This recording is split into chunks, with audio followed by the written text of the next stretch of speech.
మున్సిపాలిటీలో పనిచేస్తున్న కార్మికుల సమస్యలు పరిష్కరించాలని డిమాండ్ చేస్తూ హనుమకొండ జిల్లా కలెక్టరేట్ ప్రధాన గేటు ముందు సిఐటియు ఆధ్వర్యంలో ధర్నా చేపట్టారు. కాంట్రాక్ట్ అవుట్ సోర్సింగ్ లో పనిచేస్తున్న కార్మికులను పర్మనెంట్ చేయడంతో పాటు కార్మికులకు ప్రతి నెల 26,000 రూపాయల జీతాలు చెల్లించాలని ప్రభుత్వాన్ని డిమాండ్ చేశారు. కార్మికుల సమస్యల పట్ల నిర్లక్ష్యం వహిస్తే ప్రభుత్వ మంత్రులు, ఎమ్మెల్యేల ఇండ్లను ముట్టడిస్తామని ప్రభుత్వాన్ని హెచ్చరించారు. ఇక హనుమకొండ కలెక్టరేట్ వద్ద కార్మికులు చేస్తున్న ధర్నాకు సంబంధించి వరంగల్ కరెస్పాండెంట్ హరికృష్ణ అందిస్తారు.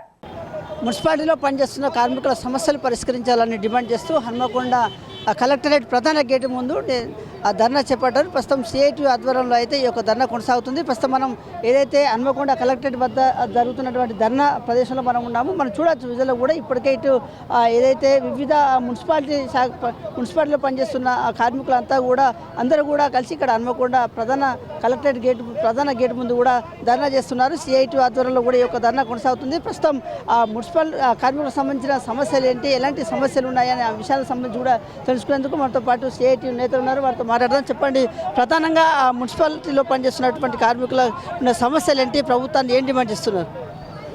మున్సిపల్ కార్మికులు తెల్లవారక ముందే 3 గంటలకు లేచి తయారయ్యి కనీసం తమ కుటుంబ పిల్లల్ని కానీ భర్త భార్యల్ని కానీ పట్టించుకునేకుండా మరి చీకటితోటే వచ్చి అందరికన్నా ముందు మేల్కొని ఇవాళ పట్టణాలన్నీ కూడా నగరాలన్నీ కూడా శుభ్రం చేస్తూ మలమూత్రాలు ఉచ్చాపియ్యి చచ్చిపోయిన పందులు, కుక్కలు, నక్కలు ఇట్లాంటివన్నీ కోతులు చనిపోయినా కూడా ఇవాళ ఆ వాసనను భరిస్తూ కూడా వీళ్ళంతా పనిచేస్తూ ఉన్నారు. మేము అడిగేది ఒకటే, మున్సిపల్ కార్మికులు పంచపక్ష పరమాన్నాలు అడగట్లేదు, మాకు రామ్నగర్లో గల బంగ్లాలు అడగట్లేదు, బిల్డింగ్లు అడగట్లేదు. మేము అడిగేటువంటిది కేవలం ఇవాళ 26,000 కనీస వేతనాలు పెరిగిన ధరలకు అనుగుణంగా పెంచాలని చెప్పేసి మేము డిమాండ్ చేస్తూ ఉన్నాం. మిగులు బడ్జెట్గా ఉన్నటువంటి రాష్ట్రం ఇది. ఇవాళ దివాలా కోరు పరిపాలన విధానాల వల్ల ఈ రాష్ట్ర సంపద మొత్తం కూడా ఎవరికి దోచిపెడతా ఉన్నారు అని చెప్పేసి ఇవాళ మేము అడగదలుచుకున్నాం. మున్సిపల్ కార్మికులు ఈ వాళ్ళు ఆరోగ్యాలు పనంగా పెట్టి ఇవాళ వాళ్ళ జీవితాలు త్యాగం చేసి అంటు రోగాలకి, విష జబ్బులకి, కరోనా లాంటి జబ్బులకి బలైపోతూ ఉండో ఈరోజు పనిచేస్తూ ఉంటే ఈ కనీసం పట్టుమని ఒక 26,000 రూపాయలు కనీస వేతనం పెంచకపోతే ఈ రాష్ట్రంలో పనిచేయాలి. అందుకే మా ఖబర్దార్, ఈ నెల 29వ తారీఖు నాడు ఈ రాష్ట్రంలో ఉన్న ఎమ్మెల్యేల ఇళ్ల ముందు మొత్తం కూడా దిగ్బంధనం చేస్తాను. ఏం చేస్తారో చేసుకోండి. అదేవిధంగా ఈ రాష్ట్ర మంత్రుల ఇళ్ల ముందు ఈ 30వ తారీఖు నాడు మున్సిపల్ కార్మికులందరూ కూడా 70,000 మంది ఈ రాష్ట్రాల మంత్రుల ఇళ్ల ముందు ధర్నా చేయడానికి సిద్ధంగా ఉన్నారు. ఇవి వెంటనే 2వ PRC వేసి 26,000 కనీసం ప్రకటిస్తారా, అదేవిధంగా పర్మనెంట్ చేస్తారా అని చెప్పేసి దానికోసమే ఈ ధర్నా కార్యక్రమాలు నిర్వహించడం జరుగుతూ ఉంది. ముఖ్యంగా ప్రధానంగా ఇటు కార్మికుల సమస్యలను పరిష్కరించలేని ఎడల ప్రభుత్వం పైన ఎలాంటి పోరుకు సిద్ధమవుతున్నారు?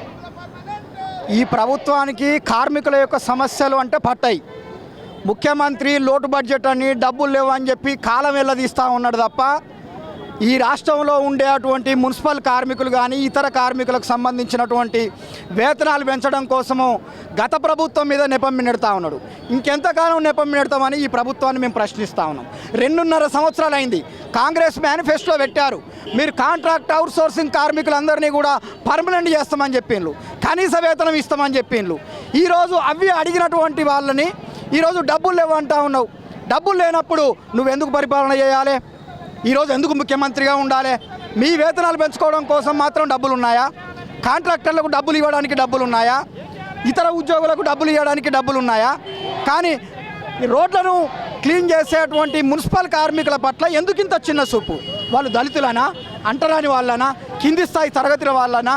కాబట్టి ఈ ప్రభుత్వానికి దళితులన్నా, సఫాయి కార్మికులన్నా కూడా ఈరోజు చిన్న చూపు అనేటువంటిది ఉంది.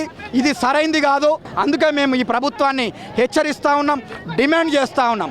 వేతనాలు పెంచండి, పర్మనెంట్ చేయండి. ఈ ప్రభుత్వాన్ని మీరు అవి కనుక చేస్తే మీకు సపోర్ట్ చేస్తాం. లేకపోతే కేసీఆర్ ప్రభుత్వానికి ఏదైతే పట్టిందో రాబోయే కాలంలో రేవంత్ రెడ్డి ప్రభుత్వానికి కూడా అదే పడుతుందని హెచ్చరిస్తూ ఉన్నాం.